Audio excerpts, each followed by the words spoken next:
형 let's go 저 건물을 찾으러 Halo semua, Assalamualaikum warahmatullahi wabarakatuh. Perkenalkan kami dari kelompok anti hipertensi. Saya Faiza Berdani Umar dengan NIM akhir 006. Saya Fadila Nurfidia dengan nomor NIM akhir 009. Saya Novi Fitria Salsabila dengan NIM akhir 057.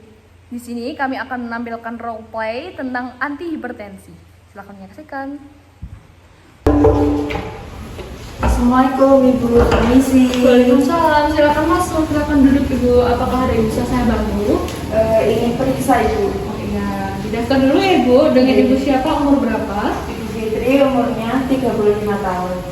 Ini 35 tahun. Baik, mari kita langsung masuk ke ruang periksa ya Ibu. Silakan di sini. Yuk.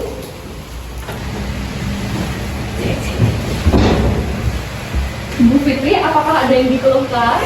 Ada Ibu, saya akhir-akhir ini merasa sakit kepala, tengkuk saya sakit, mudah lelah juga. Oh iya, apakah Sampai ada? nggak bisa tidur. Oh gitu ya. Iya. Apakah ada keluhan selain itu? Sudah Bu, hanya itu saja. Ada, dibuka silakan. Saya tensi dulu ya Bu ya. Iya Bu.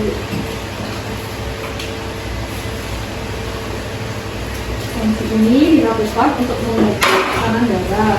Tekanan darah normal adalah antara 90/60 sampai 120/80.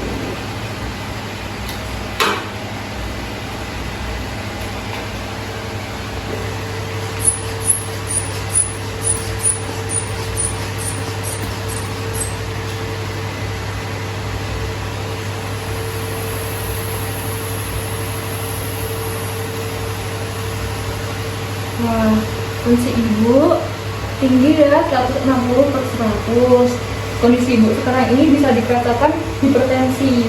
Hipertensi itu kondisi di mana tekanan darah mengalami peningkatan yang melebihi normal, biasanya melebihi 140/90.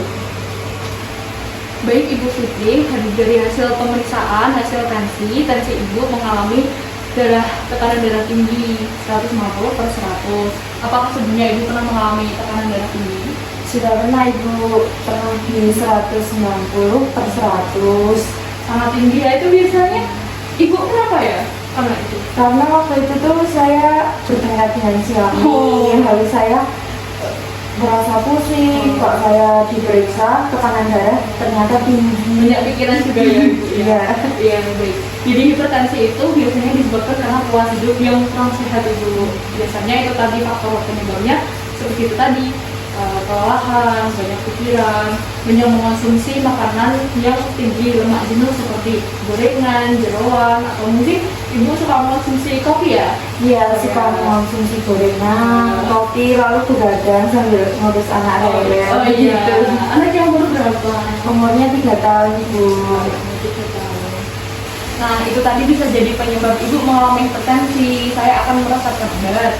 Namun, sebelum itu saya harus tahu apakah Ibu Fitri mengalami alergi terhadap berbagai macam obat? Tidak Ibu. Tidak ada. Apakah ada riwayat penyakit diabetes, mungkin darah rendah, terus penyakit liver atau jantung koroner? Tidak Ibu. Tidak ada. Sehat ya? Hipertensi aja. Kemudian apakah Ibu hamil atau menyusui? Tidak Ibu, tetapi sudah 1 bulan ini mau disuntik ASI eksklusif. Berarti sudah berjalan ya Ibu ya? Ya. Oh, kalau sudah tidak menyusui tidak apa-apa. Ya, padahal anak saya udah umur 3 tahun. Sekarang dulu isinya. Iya. Bu Fitri, apakah konsumsi obat lain seperti herbal atau multivitamin? Iya Bu, konsumsi vitamin C.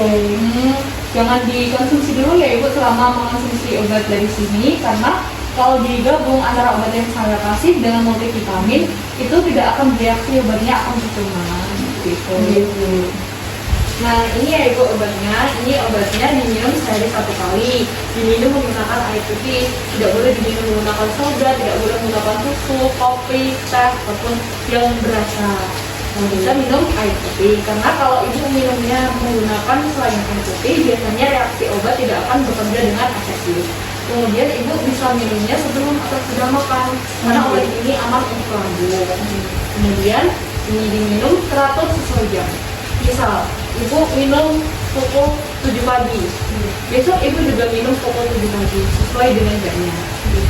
Kemudian apabila Bu Bidan, kok saya kadang lupa ya mau minum obat, nah ibu bisa memasang alarm, karena sekarang kan sudah ada handphone ya, ada alat canggih yang namanya alarm, itu bisa dihidupkan sesuai waktunya. Kemudian ibu bisa loh di rumah itu memantau tensi darah sendiri. Mungkin kalau ada tetangganya, saudara atau anaknya sekalipun punya itu tensi, bisa disuruh diminta untuk mengukur tensi darah. Apabila ibu selama mengonsumsi obat atau obatnya sudah habis tapi tekanan darah ibu masih tinggi, ibu bisa langsung datang ke usaha kembali untuk memfollow up kondisi kesehatan ibu. Jadi ibu seperti itu ya ibu ya. Nah ibu Fitri, lanjut ke efek sampingnya. Biasanya obat ini menyebabkan pusing atau kantuk. Jadi ibu kalau selesai mengonsumsi obat ini jangan berkendara atau melakukan hal yang memerlukan kewaspadaan. Kemudian obat ini juga menyebabkan jantung berdebar, mual, bengkak di pergelangan. Nah, tapi tidak semua yang mengonsumsi obat ini akan merasakan seperti itu, dan efek tersebut tidak akan berlangsung lama. Jadi aman saja jika ibu mengonsumsi obat ini. Itu ya ibu ya. Jangan lupa menerapkan pola hidup sehat dan tetap makan makanan yang bergizi. Seperti itu ya ibu. Baik ibu, sampai sini apakah sudah paham? Baik Bu, cukup sudah paham. Apakah ada yang mau ditanyakan? Sudah Bu Bidan cukup. Oke, baik. Lekas sembuh ya. Baik, Jangan lupa Bu. diterapkan pola hidup sehat. Iya, permisi. Iya, Balik lagi Bu. iya, Terima kasih. Hati-hati. Iya, Assalamualaikum. Waalaikumsalam.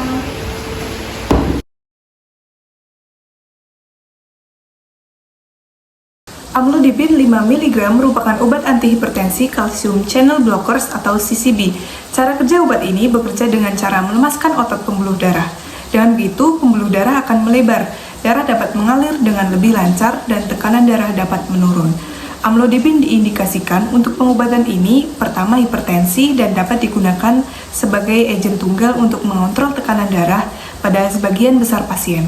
Pasien yang tidak cukup terkontrol dengan obat antihipertensi tunggal selain amlodipin dapat memperoleh manfaat dari kombinasi 2 atau jika perlu hingga kombinasi 3. Merek dagangnya Amufast, Komdipin, Nurfast, Quentin, Simfast, Tensifast, Zenofax, dan Zefax. Dosis penggunaan obat ini harus sesuai dengan petunjuk dokter. Untuk dewasa, dosis awalnya 1 kali sehari 5 mg, dapat ditingkatkan hingga 10 mg sekali sehari tergantung respon pasien terhadap pengobatan.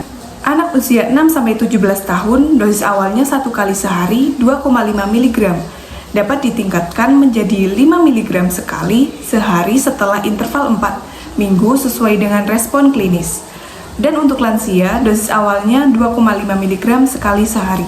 Kemudian cara konsumsinya dapat dikonsumsi sebelum atau sesudah makan, karena obat ini diserap oleh usus sehingga tidak akan mengiritasi lambung. Tidak dianjurkan konsumsi berkepanjangan pada pasien dengan gangguan fungsi hati, kehamilan, dan laktasi.